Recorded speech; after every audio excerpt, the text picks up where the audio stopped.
Welcome to WagerTalk's last call. Yeah, I got to put this phone on the charger. It's already at 40%. That's how we know it's March Madness, guys. 11 a.m. Eastern here, 8 a.m. Pacific on the West Coast. I know you guys are ready to get some of these last-minute plays, talk to some of our handicappers, get all of your questions answered, and, of course, get that elusive text from Art to Caesar behind the counter at the Westgate Superbook. We're going to change things up this morning. We're going to bring in Teddy Covers first. We got VR.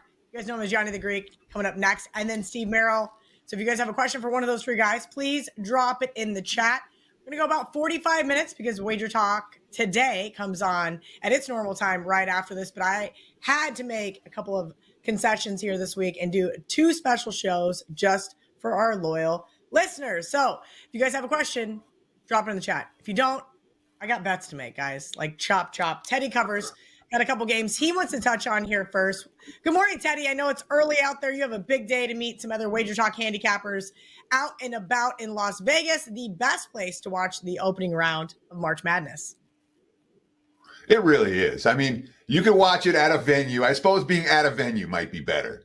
But I don't know that it is, because at a venue, you get one game at a time. In Vegas, you get all the games all the time for the full day. I mean, it's one of those bucket list things. If you haven't done it once, spend an opening weekend in Vegas. We're going out, like I said, like you mentioned, we're going out and about today. We're hanging out with Rob Vino and Brian Leonard and Ski Profit and some of the Vegas guys. Should be a lot of fun. And it's a scene. It really is. It's, the books are hopping. And what's it now? 8 o'clock in the morning in Vegas? An hour from now, you won't be able to get a seat in a sports book in town. No, you can't get a seat in the sportsbook right now, and you can't get a drink from the bar. Like, I guarantee if I was at the Westgate this morning, I would be in a world of hurt. Let's get right into these games, Teddy. The game that perplexes me the most, this is just full disclosure, I did not bet it. I wanted to take Utah State so badly versus UCLA. And then what happens? Recency bias creeps in. Montecruz the other night. I know some buddies had North Carolina. I thought, man, I kind of like San Diego State. Stayed off, thank God, because boy, oh boy, has the Mountain West for a better part of a decade looked awful in the NCAA tournament. And so that just sits in the back of my mind sometimes and keeps me off of bets. Plus, we'll get to some sharp action here later on in the show. That definitely was the nail in the coffin. I said, I don't want anything to do with Utah State. Teddy, talk to me about Utah State, UCLA. Absolutely. Utah State and UCLA. And right now, looking at my odds logic live odds screen. Yeah, it's already been a long couple of days, and it's going to be longer before the weekend is through. Looking at my WagerTalk / odds logic live odds screen right now, I'm seeing UCLA -5.5. Total 144 in that range. This is a late game in Lexington tonight. And certainly, when we look at UCLA, I thought they kind of got screwed in the Big Ten Conference Tournament. All right. That was their 5th trip back east across multiple time zones since the beginning of January, which is more travel than NBA teams do. And then they had to play an early start game, which if you've ever traveled from the West Coast back east and then you have to get up at 7 a.m. or 9 a.m., it's brutal. I wasn't shocked that they no-showed in that game against Wisconsin. They've had nearly a full week off since that loss. They're not playing an early start game here. They're in prime time tonight. And you talked to Kelly about wanting to fade Utah State. I want to fade Utah State too. I don't think there's any comparison between these two teams in at least one key sense. There's only one team that can get a key stop during crunch time, and that is the UCLA Bruins. The Bruins with the 17th ranked defense in the country, which is exactly what we expect from Mick Cronin coach teams. Utah State versus a much weaker schedule, number 149 in defensive efficiency compared to number 17. And again, from a strength of schedule standpoint, Utah State was giving up more points and weaker defensive results against weaker foes. So you talk about some of the struggles that the Mountain West has had. It's not just the past decade. It's really since I've been in Vegas. But what are we talking about? 10 and 23 ATS since 2016. And that includes a Final Four run from San Diego State and another Sweet 16 run from San Diego State. So a lot of the covers were one team. The Big Ten's actually been money makers in the round of 64. We think about all the upsets and Purdue getting knocked off every year, and Illinois and all this stuff. 51, 34, and 3 in the round of 64 since 2011. That's the best mark of any conference in this particular round. And Utah State, again, I watched them play a lot this year. All right. When they can play with pace, when they get up and down the floor, and they can hit shots, and they can be a dangerous team. They were certainly a real good team when they played at home. But you put Utah State on a neutral against a team that can play, and I think they get outclassed here. So for me, it's a clear choice. UCLA is the only way I would play this. The early sharp money came in the Bruins, and I agree with that money. It's UCLA or pass for this better. Real quick, Teddy, I think it was you and I. It might have been one of the other 27 handicappers we have at WagerTalk.com. But my biggest pet peeve with UCLA was, in fact, they don't make their free throws down the stretch, right? I think it was like late January, and I was like, I'm kind of done with them right now, at least for the full game. Now that we've seen the sharp money come in from 4.5, 5.5, what is your threshold with this team? Do you think that they're going to run away with it late? Well, my general concern is, did I miss the number? And am I going to get screwed by free throws late here and be very upset with myself? So the 4.5 to 5.5, well, with that happened, boom. So Sunday night into Monday morning. By Monday morning was 5.5 in most locations. I would go up to 6 here with UCLA, but you don't want to get on the real bad end of some of the, when lines start to skyrocket and you're losing, instead of a push number, now it's a loss number.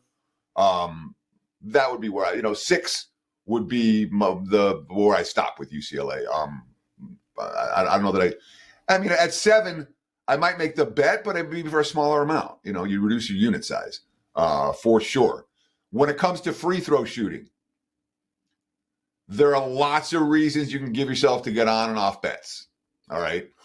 Lots and lots. And these lines are going to be tight. And there will be little, what do we look for? We look for little edges over time. And little edges over time produce profitable results. When it comes to this is what they shot for the season at the free throw line versus I'm going to lay 4.5 and now I can't lay 5.5, or I'm going to lay 5.5 and I can't lay 6.5. I think you're splitting hairs. It's a piece of the handicap. And if the wrong guy gets on the free throw and everyone goes 1 or 2 down the stretch and they only win by 5 instead of winning by 7, it'll be frustrating. But that's a piece of the game. It is what it is with the Bruins. My handicap's not going to make them a better free throw shooting team. And my lack of a bet on UCLA isn't going to make them a worse free throw shooting team. So it's just we'll let the chips fall where they may when it comes to the end game here. That being said, I would not be surprised if UCLA won this game by double digits. I wouldn't. Okay. See, I ask these questions because the degenerate inside of my brain says that everybody's going to be drinking all day long. They're going to be hanging out. They hopefully are not going to be chasing late, but you never know. And by, talking 6, 7 o'clock, this line could be significantly higher. So if you like UCLA, lay the 5.5 now. Do not wait. Let's talk about my favorite second half team in the country. That would be the Johnnies. They are taking on Omaha. And Teddy, you mentioned this before we came on. You said, hey, I don't bet on teams I don't know. Well, Nebraska, Omaha in the Summit League, 22-12 and an awful defense. That's all I know because that's what Ken Palm tells me, right? So here is a team that I have really enjoyed backing all season long, but I always wait until halftime. Tell me your thoughts here on St. John's, Nebraska, Omaha. So I wouldn't argue with the concept of waiting till halftime in this game as well. Let's break it down. Omaha versus St. John's. This is late night tonight from Providence, Rhode Island. Looking at my odds logic live odds screen. We're looking at St. John's minus 18.5 total. Let's call it 148.5 for this ballgame. And if I'm going to give you a primer on what I'm not going to do the first 2 days of the tournament in the round of 64, this is what I'm not going to do. I'm not going to be betting on teams that just went balls to the wall to win their conference tournament and look great doing it and made all their backers a fortune all weekend and built up a betting bandwagon, and now they're laying double digits to some team that nobody's watched and has no real profile. I can't do it. It's not a positive expectation betting strategy. There's a bandwagon on one side. There's nobody on the other side. All right. So a priori, I'm not really looking at St. John's. And I'll tell you this. If St. John's covers this game tonight, I think it tells us something about St. John's, and what they're capable of doing in the tournament. I've kind of poo-pooed their chances. And Omaha's not tough competition for them, but if they come in with the focus tonight to blow this team off the floor, that's going to tell me something, because it's not a focus spot for the 18.5-point favorite.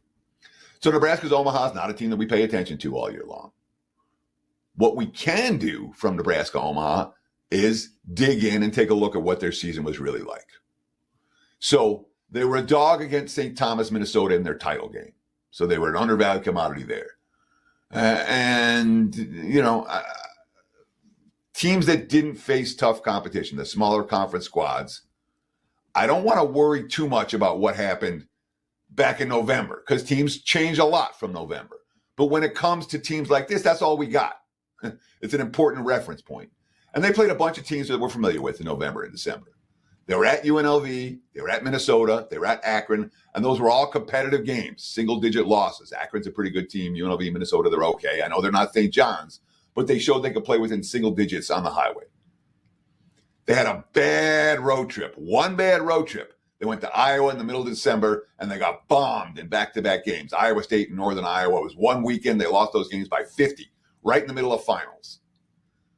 And those 2 price points where they got blown out in those 2 games basically affect their power rating the rest of the year, because they haven't played anything up in class, So that's why they were an underdog in their conference title game, and that's why they're plus 18.5 here and not plus 15.5 or something, The markets don't really know this team. It's all formulaic.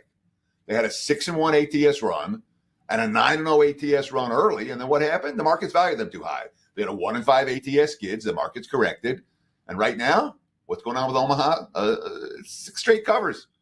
I think it's 7 straight covers. Johnny's win, Mavericks cover. That's the only way that I would bet this one. You can't make money in the NCAA tournament laying big prices with teams off big conference tournament victories against opponents that don't have a betting marketplace that supports them. So lean dog for this one. I think the price for the favorite tonight is a little bit too high. Well, Ted, I think you just told me on Nebraska Omaha first half, as well as waiting till halftime to look at St. John's. All right, last but not least, we saw this team last night, Mount St. Mary, taking on the Duke Blue Devils. Duke looks to have the easiest bracket here, or at least their side of the bracket as a 1 seed. So I am frantically cheering, Teddy, for them to get upset by somebody that's probably not going to, because I don't want Florida to have to face them at any point in time.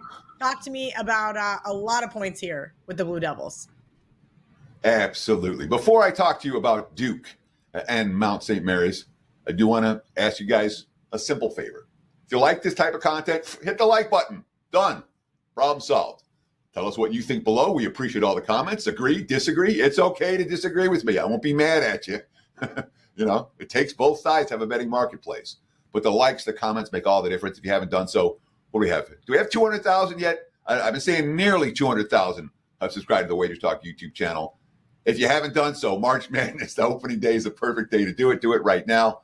I'm running pretty good right now, Kel. We won again in the NBA last night. I'm on a 6-1, 86% college hoops run. Last year, March Madness, 25-8 down the stretch, 76%. My clients were very pleased with March last year. So running good in college hoops right now. Did very well in this tournament last year. And we got the great deal right now where you buy the month of April and get the rest of March for free. What's it, $6.50 a day, something like that? It's a good deal. Check out my page, wt.buzz/TC.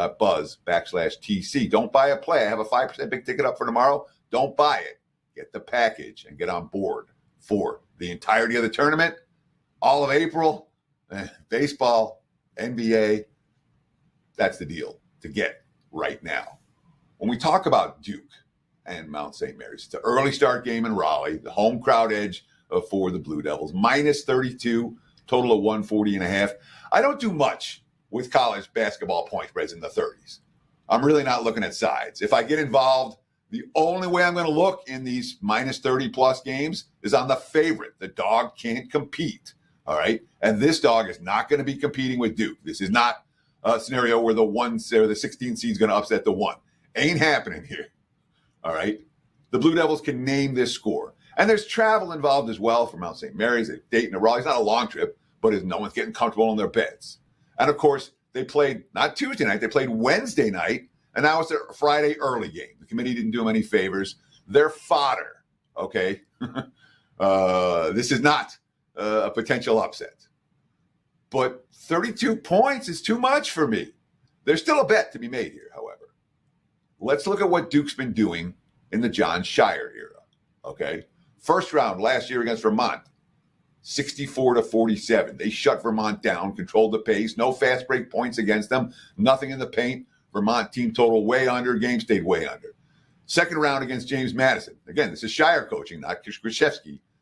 93-55 final. The game pushed on the total because Duke scored 93 points, but James Madison team total under cash. The previous year, first round, Oral Roberts, 74-51. Oral Roberts team total under, full game under. Second game that year versus Tennessee, the under cashed as well. So I like unders 1 versus 16 to begin with. 16 can't score, control pace. Number 1's going to burn the clock the whole second half. As long as they don't explode early, the pace is going to die the last 10 minutes when one team's up 20 or 30. Duke's playing unders in the first round. 3-0-1 to the under the last 2 years under Shire. And, of course, Mount St. Mary's is – I would look to under in the game and team total under for St. Mary's in this one. That's the only way I would get involved with Duke, Mount St. Mary's early start on Friday. All right, Teddy Covers. Enjoy the madness there in Vegas. Part of me is like, dang, I wish I was in Vegas, but part of me is like, I am so glad I'm not in Vegas. Really quickly, Andrew Wojnicki wants to know before you leave, tell me you like the Michigan Wolverines. If you guys don't know, Teddy is a Wolverine alumnus. And, well, I don't know what to make of this game. I feel like UC San Diego is the square dog, yet I don't trust Michigan. So I'm going to break this game down on WagerTalk today at the top of the next hour. But for a brief word, I don't want the dog. This is a popular dog against, and again, I talked about the scenario where I don't want the team that just went on a big run in the conference tournament, made everyone money and built a betting bandwagon. I don't want them laying 18.5, but I can lay 2 against a team that hasn't faced anybody all year. So yes, it is Michigan or pass for me, but I haven't pulled the trigger, and I don't think I'm gonna. That one stinks to high heaven.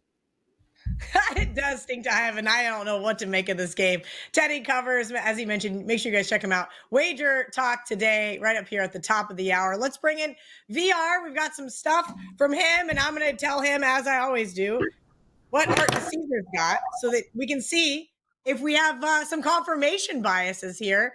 VR, welcome in. I know it's early there on the West Coast, so we appreciate you. My phone is at 84%, so I'm almost ready for the day. Let's see. Sharp money. Louisville money line, which is the first game that tips off here against Creighton. They bet it at minus 140. Now we know it's headed to 150 and higher. UCLA minus 4.5. Now 5.5. As Teddy mentioned, we might start to see some 6s. That is a late game. Gonzaga minus 6. Now 6.5. VCU plus 3.5. Now 2.5. Said the public is on Yale, Purdue, Missouri. And his favorite play of the day is Montana plus 17. VR, I'm going to give you a couple more. Last night, John Murray also mentioned those Montana Grizz, Mississippi State, High Point, and Vanderbilt. Oh, as sharp or public? As what they're going to need. So I'm assuming some of the sharp guys came in, or it's a very lopsided game for them. Right while I was coming on, we just bet under, just throwing it out there. I'm not using it for subscribers, but we just bet under 154.5, 154 they're willing to take on the High Point Purdue game we just bet. I'm going to share 3 props real quickly because I know bettors like the bet props. I don't use these for subscribers a lot because the lines move quickly. They're so time sensitive, but I know bettors out there like them. Georgia versus Gonzaga, we went over 1.5 3-point field goals, over 1.5 3-point field goals. For Blue Cane, over 3.5, 1.5, forgive me, at plus money. We took like plus 105, anything at even money or better. You're good there, over 1.5 3-point field goals for Blue Cane. And then Purdue and High Point, we went under 8.5 total points, up good up to minus 130. on Bobby Pettiford. And finally, this last one that came in yesterday was Danny Wolf over 10.5 rebounds. That's the Michigan against UC San Diego game. Now, getting back to what you touched on, here's what I can tell you real quickly. The BYU was the side early on. We laid 2.5 with BYU, and then I saw some take back on the VCU side. You're absolutely right there. But there is a difference of opinion between betting syndicates on the BYU side or the VCU side, because if you remember earlier in the week, this had gotten up to 3.5 juiced, like minus 115 at some of the sharper shops like Bet Online, at Pinnacle. So there's definitely a difference of opinion there. UCLA, I released that to my subscribers early. We laid 4.5 and 5. I gave that out as a 4% play to subscribers. I like that UCLA side as well. Louisville, we bet Louisville. We actually laid the 2.5 and 3 and some money line, but the money line had gotten away. Someone else had bet it early at, like you said, at minus 140. By the time we got involved, it was up to like 150, I believe. So instead, we laid 2.5 and 3 on the Louisville side. A couple other sharp sides. Yeah, Montana was definitely sharp, and the over 152 in that Montana side. What else can I tell you? Liberty's gotten money from sharp bettors, but that's one of them that I see the public on as well. Public's real heavy on a couple games, and if you are opposite some of the sharp money, and what I mean by that is you're seeing a lot of NC Wilmington against Texas Tech. You're seeing a lot of Drake. I know they said Missouri over there at Westgate, but most of the books I have access to are getting a ton of Drake money line, and also Arkansas against Kansas. I actually bet Kansas. I gave Kansas out at minus 4. I like that Kansas side. I thought they were a little bit undervalued coming into this tournament. And, now it's up to 5. So the market moved with me. But looking at the back end, recreational bettors are all over Arkansas, just like they're all over High Point. They love High Point over Purdue. You see the line gave them a little bit of respect. It was 9. Now it's down to 8. It's even 8 minus 115 to take that High Point side. I don't think that's sharp. None of the groups that I bet college basketball for, or the guys that I share the stuff I get and they share stuff they get, has High Point anywhere in there. So I think that's just one of those public darlings that they are in love with. Where else can we go? A couple totals. The VCU BYU game over 145, 45.5, and 46. Also over in the Utah State and UCLA game. So they do expect UCLA to be able to put up points. And like I said, we laid the points there with UCLA. And talking about that Clemson game, the Louisville game real early, that's the heaviest bet right now. As I'm looking at the back end, out of all the early games, that one's getting the most volume. And right now it's currently 5-1 in favor of Creighton.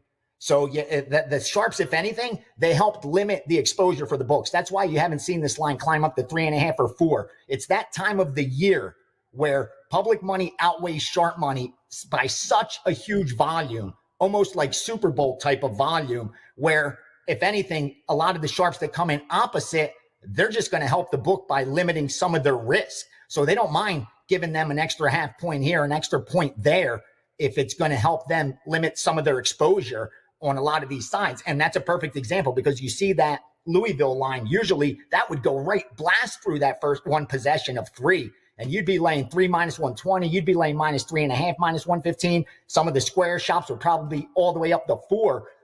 But because of all the public money, like I said early on, it's definitely helped them balance some of their risk. And the only total that really sticks out that the recreational bettors are betting it, like they already know 200 points are coming, that's High Point versus Purdue. So they like High Point versus Purdue.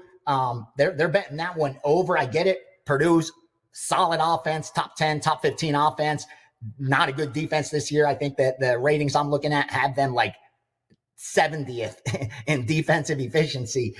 So the public seeing that and they're betting it over. But if you see any line movement there, it's definitely public money related. And a couple other big one-sided public games. Because, again, it's going to be interesting. Follow to see if sharp money comes in opposite these, because they're really heavy. Going down the list, like I said, High Point pops out huge. Arkansas jumps out huge. move down to Drake. Ticket count money on Drake as well. And that one had gotten up to 7. That's why you see that drop down to 6. Again, it's none of the groups I work with, none of the information I have access to has Drake anywhere. So that move from the 7, because it got bet up, when sharp bettors laid the 6, went up to 7. Then you started seeing the public unloading on Drake money line. They're one of those sexy teams that everyone's betting in this first round. And Yale against Texas A&M. That one's interesting because one of the guys that I share with, his guys were picking off 7s. Now I know there's talk of Yale also being sharp because of the line move. I can tell you any 7s that were out there, these guys were picking it off earlier in the week. I'm not sure where it sits right now, but they were definitely looking for 7 on Texas A&M. And any 7s that were available, they took them out. That's why you're seeing 7.5s. And finally, that Montana, it's rare. Again, when you're talking 16, 17 points, it's not rare to see the public on them, but it is a little heavier on that Montana side. That's why I think you're seeing even the line reflect there. I have my bracket up. If you go to Greek_Gambler, my bracket is up. Again, I put 15, 20 minutes into it. So if you have conviction, don't let me sway you at all. But I did bet Auburn at plus 550 to win the national championship. I also bet another prop, St. John's. That was a group gave it to me, St. John's, to get to the the Final Four, I believe, or Elite Eight. Let me look. I don't want to give you the wrong information. But we did bet St. John's to get to the Final Four as well. That's why I actually moved them in there into my Final Four. I didn't have them at first, but then once they came in on the St. Johnny's side, I went in and bet them as well. So that's some of the stuff that we're on, some of the stuff that I'm seeing already so far today. And hope you do some damage in March Madness. No better time than this throughout the day, from morning to night. Opinions will change, lines will move. No reason to rush. There's tomorrow, there's Saturday, there's Sunday. I got a 5% up, only my third in 2024-2025 season. This is only the third time I'm firing a 5%. It's on today's Thursday games. It's a late afternoon game, a night game if you're on the East Coast. And hopefully 2-0 so far. Hopefully we get it to 3-0. Hot right now, number 1 over the last 7 days, picked up over 35 units. Just this is how you want to be going into a tournament. So that gives you extreme confidence. Hopefully it continues over the next couple of weeks. We do some damage leading into baseball. Absolutely. VR is going to be joining us all weekend long here on Last Call. We'll be back tomorrow at 11 a.m. He will be probably up first. Makes sense. Give him a long leash. Let him go. Great information from VR as always. We got Steve Merril waiting in the wings. Thanks, VR. We'll see you tomorrow. We got Steve Merril waiting in the wings to answer all of those questions that just populated in the chat. Where's Steve Merril? I hear him clicking. I'm here. I always know you're there because I hear your mouse click. I don't know why. I need a new this mic is extra hot, Kelly. I left it in the car when I was traveling in November and it was like 30 degrees. And I swear ever since it hasn't been right. I've moved it farther away than ever. I have it completely down to 0 and it picks up the mouse click still. It's that bad. So I'm going to have to bite the bullet and buy another $200 Yeti mic. He left his at my house. I said, Ralph, you want me to mail it to you? He's like, no, it's not worth it. So I'll mail it to you, Steve Merril. Then you can have Ralph's old mic. Send me his mic because it might save me having to buy another one because they're great mics. But yeah, I think I skunked it. I don't know what happened. It's going bad and it's getting louder. Figure that one out, right? It's the opposite of what should happen. I can't put it far enough away, and I have to reach to mute it. That's why I'm muted half the time with you, Kelly, because it's too far away now. It's not an easy problems, right? Hey, problems. But I've given it a good run. I've given it a good run. One of the most profitable handicappers at WagerTalk, and this man won't go buy a new $200-300 mic. All jokes aside, Bobby Hill, getting into the questions. Let's talk about this first game. Tipping off in 45 minutes. We got about 15 minutes with Steve before I got to let him go so we can do WagerTalk today. Creighton or Louisville. Louisville up to 3 now on the odds logic screen. Guessing we got some sharp money there. I know that Art and Caesar said the money line was bet earlier in the week.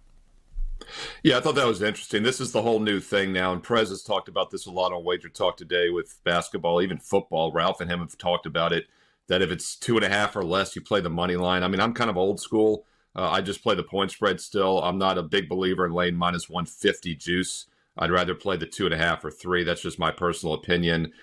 Yes, you're going to win a few more games on the money line, but I still think long term you're better off laying minus 110 at 2.5 or 3 than minus 150.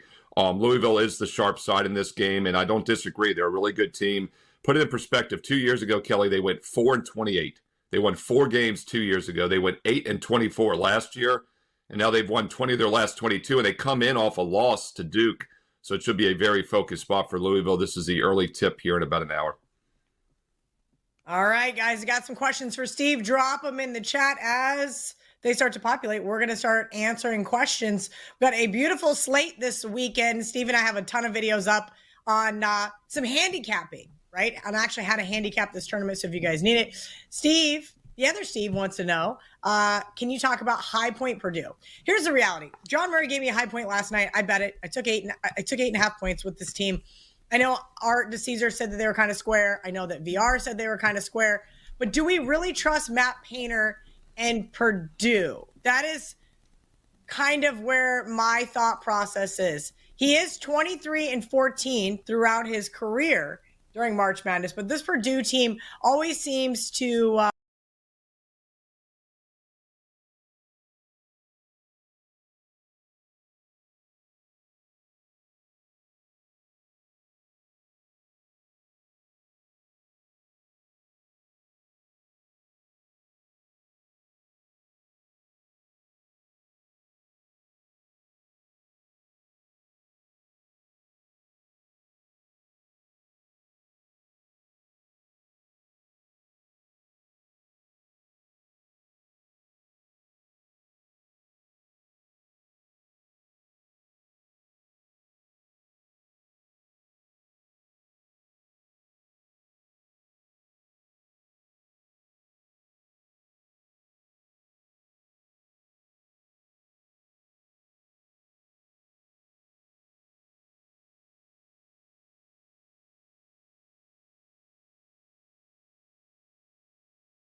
All right, we're back.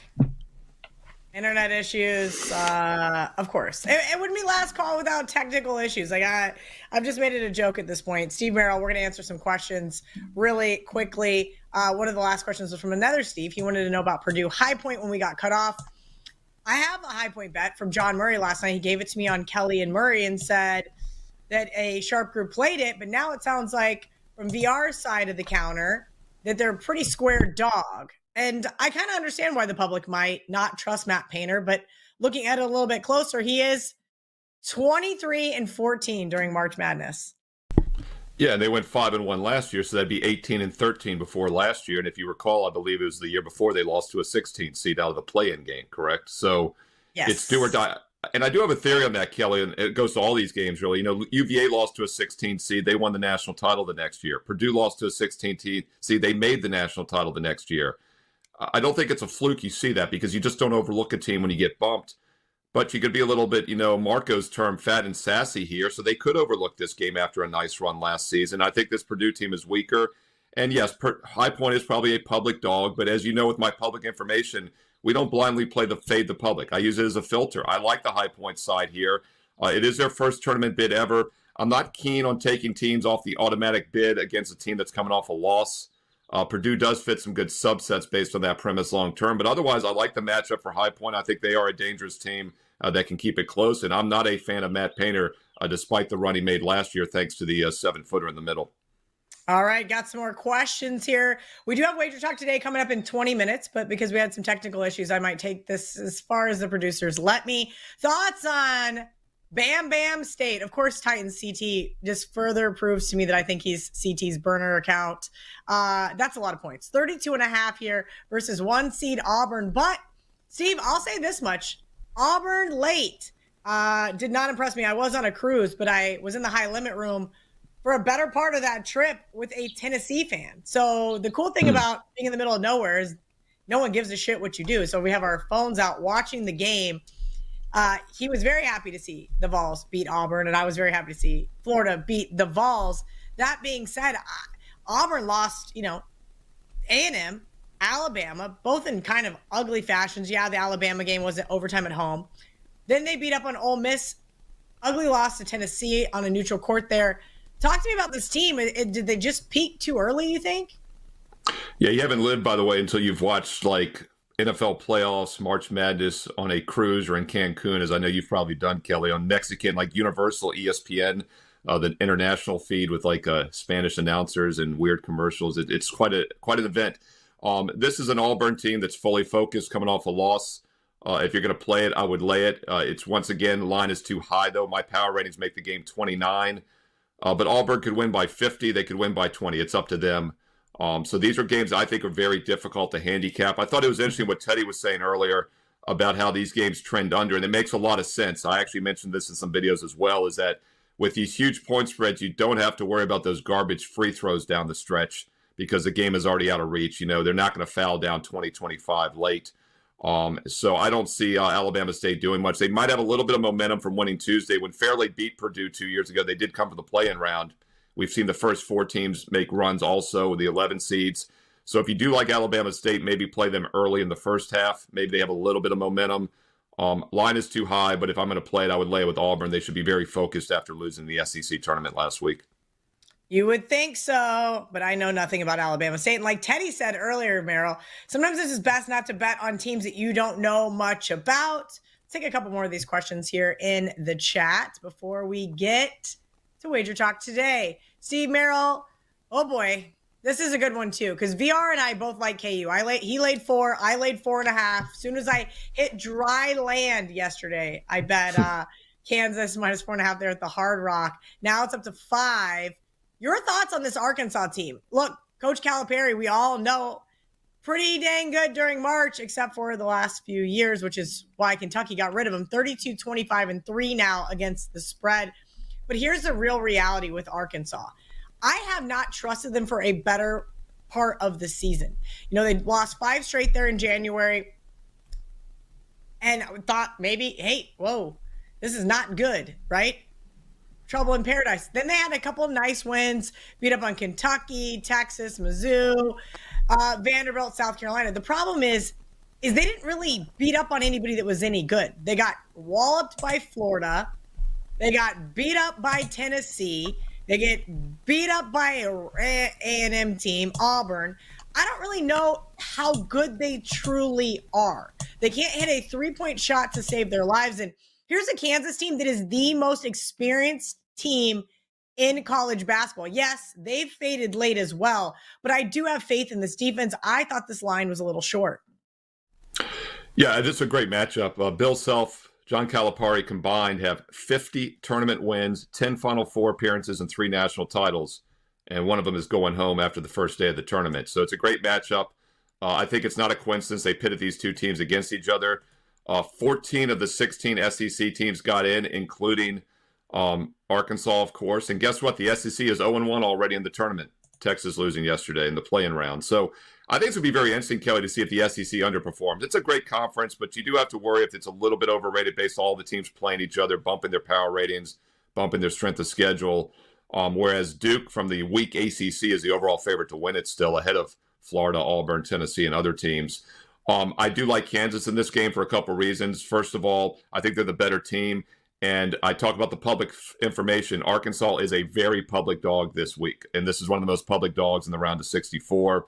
And I do lean Kansas, so that's another reason to fade them. I think there's a little bit of a sharp square divide in this game. And by the way, I know we're not going to get all the games in, but I did do a breakdown of all 16 Thursday games here on WagerTalk TV. It's in a free video, and I give the public consensus data on several of these games. I do like Kansas in this one. I would fade the public. Arkansas is a public dog, in my opinion. All right. I love it. A couple other ones that might be a little public. Yale as well as Drake. Patrick wants to know, Mizzou or BYU? Do you think either one of these teams can make a deep run?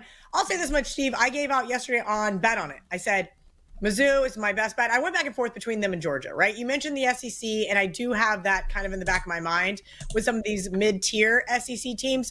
But I think Drake, not an opponent that, well, K-State played him a couple of years ago. Right now, they have one of the nation's longest active win streaks. They're 30-3 on the season. They play slow. They're methodical, but they do turn the ball over, and they don't make their free throws. And I feel like I've said that all basketball season long. I don't want to back those types of teams. BYU, on the other hand, well, so if Mizzou gets past Drake, great. I laid the 6 with them. BYU, on the other hand, has really impressed me offensively. And it wasn't pretty much until how bad they beat my Kansas State team that all of a sudden the little light bulb in my head went off and said, I want to back this team. And they went on a nice run to end the regular season. Of course, then they hit the buzzsaw that is the 1 seed of Houston in the Big 12 tournament. I will say the caveat here is if VCU can bang down some threes, which they're not the best three-point shooting team, this could go their way. But I do actually think if I have to pick between the two, I like BYU to make a deeper run. Well, it's going to come down to threes. I mean, both VCU and BYU take almost half their shots from three-point range. In fact, they both rank top 25 in the nation on percentage of field goal attempts from beyond the arc. The difference is VCU doesn't give up many. BYU gives up a lot. So VCU's going to get more three-point shots in this game. It's just a matter if they hit them or not. It's being played in Denver, so I do think there's a bit of an altitude edge for BYU. However, I pointed this out in my video when I did all 16 games here for Thursday, that I think that edge will be bigger for BYU if they advance and play on Saturday, the second game in 3 days. VCU plays at a fairly slow tempo, so I think they'll be able to hang in the altitude tonight. And then the other game is interesting because Drake is a very public dog. Not a very public dog, but a popular dog pick, I should say. I don't disagree, though. I like the fact that they play slow. In fact, there's 364 teams in the country, and they rank 364 in tempo. It's easy math. They are the slowest team in the nation. This is something you and I talked about in some of my preview videos last week about how to bet the tournament. Whenever I get an up-tempo team against a slow half-court team, I default to that slow-down half-court team. I am a little concerned with the free throws and also with the turnovers. But once again, a slow half-court game, low-scoring game gives the dog a good chance to hang, definitely cover the spread, and maybe pull the upset. All right, Steve Merril, give yourself a little self-promotion. As you mentioned, you have up on YouTube right now all 16 Thursday games ready to go. So if you guys have one of those games, just go right in the WagerTalk channel, type it in the search bar, and you guaranteed Steve Merril's got a video on it. Yeah, Kelly, I don't want to jinx this, but I just looked. It might be the first time in history that a video gets more than the Bet On It video, because they're both doing incredibly well right now. Thousands of views for both of them. So check out Kelly's Bet On It. Check out my deep dive 16 games for Thursday. And I told people, comment and let me know if you like it, and I'll do Friday. So far, people are liking it. So I'm going to do all 16 for Friday as well later today. That'll be up on YouTube on WagerTalk TV. So click subscribe and click that bell for an instant alert. But once again, you can get my preview for all 16 games rapid fire for this Thursday, whether you're joining us day or night. They're all up there. You can also get my NCAA tournament bracket, my pick for all 63 games, including some 8 first-round upsets, long shot national title. That's for sale on my page right now at WagerTalk for $25, or get it free when you use promo code BRACKET25. It's an instant $25 credit on anything you purchase today on my page, SteveMerrillWagerTalk.com. You can use it for the bracket, get it down to 0, or get the bracket for free with a 3-day all sports or a 7-day all sports. I've got 8 best bets on Thursday's card. This is the biggest Thursday opening round card I've ever had in my 29-year career. 8 best bets for my clients, bracket included, and a $25 discount with promo code BRACKET25. Check it out right now, SteveMerrillWagerTalk.com, and get there quicker. See that shortcut, WT.buzz/SM. Oh, Kelly, one other thing. I buried the lead. Free March Madness contest. You're going up to a year of best bets, a $2,000 value. Free to enter. It's all Friday games. So if you're watching the replay here on Thursday, you have until Friday at noon to enter. I put up all 16 there. And that's the link for that is on my homepage also right now at WagerTalk. So enter the free March Madness contest, get my bracket, and get a $25 credit on any package with bracket 25, SteveMerrillWagerTalk.com. Awesome stuff, Steve Merrill. You are the best. Thank you. All right, one more question Bill has. Uh-oh. Oh, why not? Why not? Let's just do one more. Clemson -7.5. Now, I did not play this in real life, Steve, but I am in a splash contest that closes here in about 25 minutes. $500 entry, splashsports.com/Kelly in Vegas. I did lay the 7.5 here with the Clemson Tigers, all because of the video I did with you. And you said, here's a couple teams I think we can maybe make a case for those, Sweet 16 Elite 8 runs. Talk to me about the Clemson Tigers here today. Oh, you're jinxing me. I'm already nervous about this game because we did that before the brackets came out, and I still like Clemson as a long shot. I mentioned them Monday on Wager Talk today, but Kelly, I tell you, this is not the matchup I wanted to see because McNeese is a really dangerous underdog in this game. They play extremely slow also. Both Clemson and McNeese play slow. I think it'll be a low-scoring game. I do think Clemson wins and advances by more than 7.5. They might be asking a lot. I'll just be happy if they get out with a win, to be honest. I think they could definitely go to the Final Four. Brad Burnell got into the lead 8 last year, and I think they're even better this year. I will say this, though. If McNeese pulls the upset, McNeese could go several rounds as well. This is a wide-open region in the Midwest. Houston is plus money. They're the only 1 seed that's plus money to win the region. You got Tennessee at the bottom. You got Gonzaga as an 8 seed. The winner of this game might play Gonzaga in a round or so if they get by Houston. So this is a wide open region. I think both Clemson and McNeese can make some noise. All right, fine. I just changed it.